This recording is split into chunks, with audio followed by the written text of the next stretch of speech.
দখলদার ইসরায়েলি বাহিনী এবং নিরীহ ফিলিস্তিনিদের মাঝে ভয়াবহ যুদ্ধ চলছে, আর এই মুহূর্তে আমাদের হাতে এসেছে যুদ্ধের সবথেকে তাজা আপডেট সংবাদ। প্রথমেই জানাবো, পাকিস্তানি বাহিনীর সঙ্গে তীব্র সংঘর্ষ, ভারতীয় প্রক্সি সংগঠনের নিহত 14। তেহরাকি তালেবান পাকিস্তান গ্রুপ এবং বেলুচিস্তান লিবারেশন ফ্রন্টের সঙ্গে পাকিস্তান সেনাবাহিনীর তীব্র সংঘর্ষ হয়েছে। এতে 12 জন সন্ত্রাসী নিহত হয়েছে বলে জানিয়েছে দেশটির সামরিক বাহিনীর মিডিয়া শাখা আইএসপিআর। দেশটিতে নিষিদ্ধ এই সংগঠনগুলোকে ভারত মদদ দিচ্ছে বলে অভিযোগ আসছে পাকিস্তান থেকে।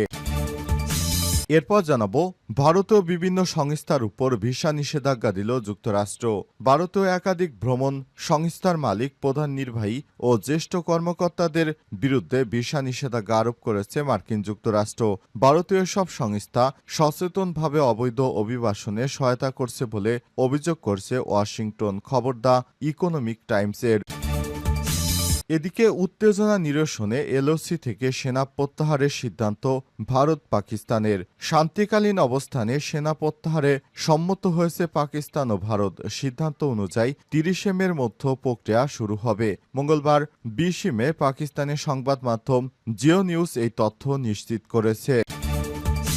এবারে জানাবো, ট্রাম্পের সঙ্গে পুতিনের 2 ঘন্টার ফোনালাপ, কি কথা হলো তাদের। মার্কিন প্রেসিডেন্ট ডোনাল্ড ট্রাম্প ও রুশ প্রেসিডেন্ট ভ্লাদিমির পুতিনের মধ্যে 2 ঘণ্টাব্যাপী ফোনালাপ অনুষ্ঠিত হয়েছে।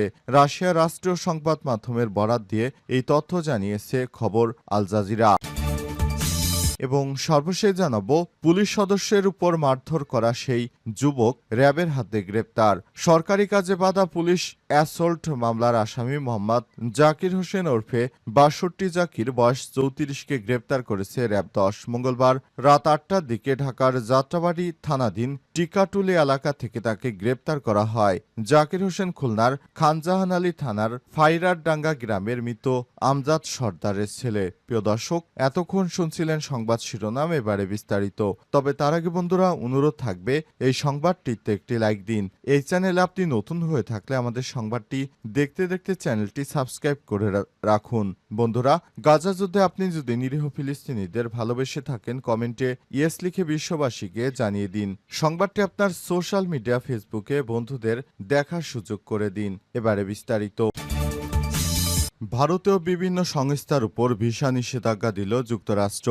ভারতীয় একাধিক ভ্রমণ সংস্থার মালিক, প্রধান নির্বাহী ও জ্যেষ্ঠ কর্মকর্তাদের বিরুদ্ধে ভিসা নিষেধাজ্ঞা আরোপ করেছে মার্কিন যুক্তরাষ্ট্র।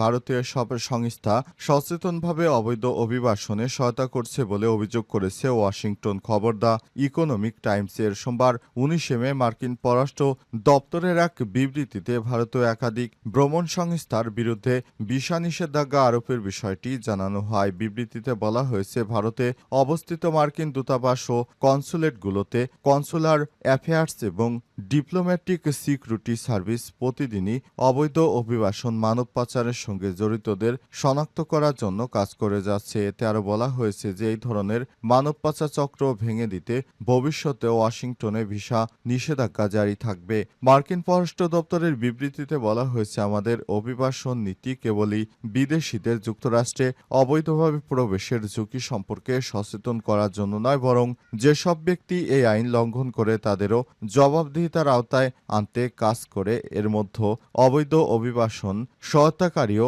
অন্তর্ভুক্ত রয়েছে। বিবৃতিতে বলা হয়েছে, আইনের শাসন প্রতিষ্ঠা এবং মার্কিন নাগরিকদের সুরক্ষার জন্য যুক্তরাষ্ট্রের অভিবাসন আইন এবং নীতির বাস্তবায়ন করাটা অত্যন্ত গুরুত্বপূর্ণ একটি বিষয়ের কারণে যুক্তরাষ্ট্র এই ধরনের কঠোর পদক্ষেপ নিতে বাধ্য হয়েছে ভারতের বিরুদ্ধে।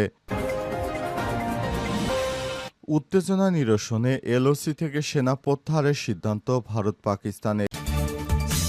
পাকিস্তানি বাহিনীর সঙ্গে তীব্র সংঘর্ষ, ভারতীয় প্রক্সি সংগঠনের নিহত 14। তেহরিকি তালেবান পাকিস্তান গ্রুপ এবং বেলুচিস্তান লিবারেশন ফ্রন্টের সঙ্গে পাকিস্তান সেনাবাহিনীর তীব্র সংঘর্ষ হয়েছে। এতে 12 জন সন্ত্রাসী নিহত হয়েছে বলে জানিয়েছে দেশটির সামরিক বাহিনীর মিডিয়া শাখা আইএসপিআর। দেশটিতে নিষিদ্ধ এই সংগঠনগুলোকে ভারত মদদ দিচ্ছে বলে অভিযোগ করে আসছে পাকিস্তান। মঙ্গলবার 20 মে সংবাদ মাধ্যম ডনের খবরে বলা হয়েছে, সামরিক সামরিক বাহিনীর মিডিয়া শাখা জানিয়েছে, পাক সেনাদের সঙ্গে সংঘর্ষে ভারতীয় প্রক্সি সংগঠনের 12 জন সন্ত্রাসী নিহত হয়েছে। এছাড়াও শহীদ হয়েছে পাকিস্তানি সেনাবাহিনীর 2 সদস্য। দেশটির আন্তঃবাহিনী জনসংযোগ বিভাগ আইএসপিআর জানিয়েছে, শনিবার ও রোববার পাকিস্তান সেনাদের সঙ্গে নিষিদ্ধ তেহরিকি তালেবান পাকিস্তান গ্রুপ এবং বেলুচিস্তানে নিষিদ্ধ বেলুচিস্তান লিবারেশন ফ্রন্টের বিরুদ্ধে গোয়েন্দার ভিত্তিতে অভিযান পরিচালিত হয়। আইএসপিআর-এর বিবৃতিতে বলা হয়েছে,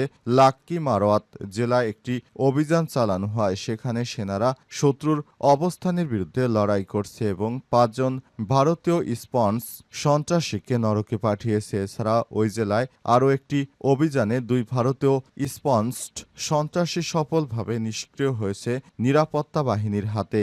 উত্তর ওয়াজিরিস্তান জেলার মির আলী জেনারেল এলাকায় আরেকটি ঘটনায় সন্ত্রাসীরা নিরাপত্তা বাহিনীর একটি কনভয়ে অতর্কিত হামলা। উত্তেজনা নিরসনে এলওসি থেকে সেনা প্রত্যাহারের সিদ্ধান্ত ভারত পাকিস্তানের।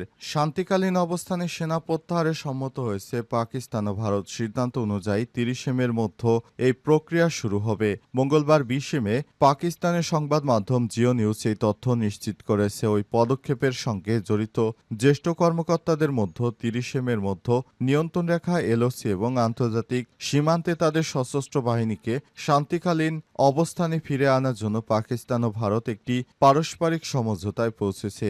বিষয়টি সংবেদনশীলতার কারণে নাম প্রকাশ না করা সত্ত্বে সূত্র জিও নিউজকে জানিয়েছে, উভয় দেশের সামরিক নেতৃত্ব, বিশেষ করে সামরিক অভিযানের মহাপরিচালক ডিজিএমও পর্যায়ক্রমে সেনা প্রত্যাহারের প্রক্রিয়া সক্রিয়ভাবে সমন্বয় করছে। চলতি মাসের শুরুতে দেশ দুটির মধ্যে চরম সংঘাতময় পরিস্থিতি পরবর্তী যুদ্ধবিরতি স্থগিত হওয়ার পর এই পদক্ষেপকে অন্যতম গুরুত্বপূর্ণ পদক্ষেপ হিসেবে দেখা হচ্ছে। কর্মকর্তারা উত্তেজনা হ্রাসকে আস্থা তৈরির পদক্ষেপ ধারাবাহিকতা হিসেবে বর্ণনা করেছেন। এই সিদ্ধান্ত কয়েক সপ্তাহ ধরে চলা সামরিক সতর্কতা বৃদ্ধিতে প্রশমিত করছে বলে ধারণা করা হচ্ছে। একজন জ্যেষ্ঠ সরকারি সূত্র জানিয়েছে, স্বাভাবিক সামরিক অবস্থানে ফিরে আসা এবং যুদ্ধবিরতি কাঠামোর দ্বিতীয় পর্যায়ে অংশ মার্কিন যুক্তরাষ্ট্র এবং অন্যান্য সংশ্লিষ্ট দেশগুলির কূটনৈতিক প্রচেষ্টার মাধ্যমে নেওয়া হয়েছে এমন সিদ্ধান্ত।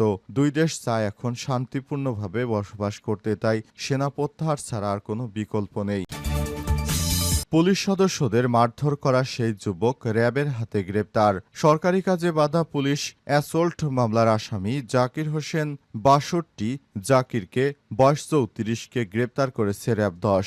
মঙ্গলবার 19 মে রাত 8টার দিকে ঢাকার যাত্রাবাড়ি থানাধীন টিকাটুলি এলাকা থেকে তাকে গ্রেপ্তার করা হয়।